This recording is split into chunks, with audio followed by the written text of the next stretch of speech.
8:44, we're back. And here's our Friday PSA to help you get that job you want. But what are recruiters looking for online, especially through social media? Debby Carreau is here, HR expert. Nice to see you. Thanks for having me, Riaz. This is a really fascinating topic because we may not necessarily think about what we're posting and how it can impact our job prospects. But what are recruiters looking for as soon as they think they have somebody that could be a fit? That is such a great question. So first of all, 92% of recruiters admit to using Google to take a look at candidates in the course of their recruiting. And for the most part, we're not looking to dig up dirt. We're looking to confirm your previous employment, make sure that it matches your resume.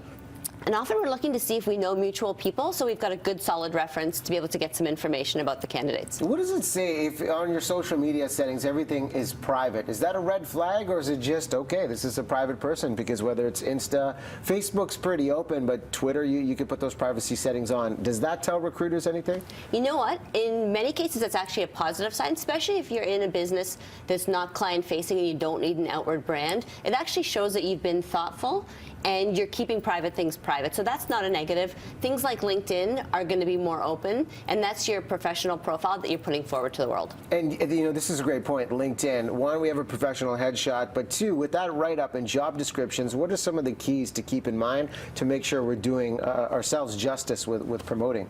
That's a good question. So you need to put as much thought into your LinkedIn profile as you do into your resume and make sure that they match, because if you have inconsistencies between dates and education on your resume that don't match your LinkedIn profile, that's a flag for us. But other than that, it's really about making sure that your objectives are clear. So your LinkedIn profile really needs to portray what you want to do in your career.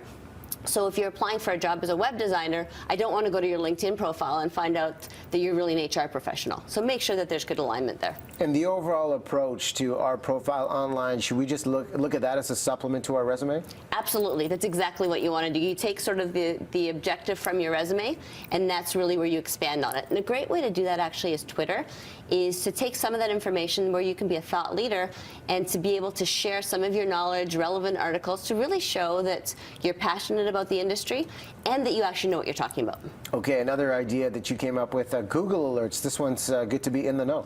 Absolutely. The number one thing I encourage everyone to do, regardless of whether you're looking for a job, is put a Google alert on yourself. You need to know what's out there for you, because as much as you can Google the news or you can Google different things, almost everyone you meet today, regardless of if it's job hunting or just friends, they're Googling you. So you need to know what they're finding so you can address it. Okay, now say there is something out there with a photo that could be taken out of context. They maybe misunderstand your personality. Maybe it was years ago when you're 19 or 20 years old. You put yourself in a precarious position. How do we handle that situation to clean up that online resume? That's a really good question. So the first thing I always encourage people to do is, if it's something that's on there that's inaccurate, untrue, or you don't want it there, is go right to the source and ask them to remove it. Sometimes you have to nag them a little bit and ask 2 or 3 times, but usually they're good and they'll take it down. If it's things like photos on Facebook, you can untag yourself is one way to do it. Another way to do it is to actually flag it, and Facebook will take it down for you. Nice. And most social platforms have the same functionality. And overall traditional tips of just establishing that connection with recruiters and potential employers, what do you suggest? Yeah. So some of the things online are very much the same as in person. So just basic professionalism. So send thank you notes. Make sure in your cover letters that you've actually got the right hiring company and hiring manager's name on there. And just your regular P's and Q's. You don't want any typos. You want to make sure that you're professional.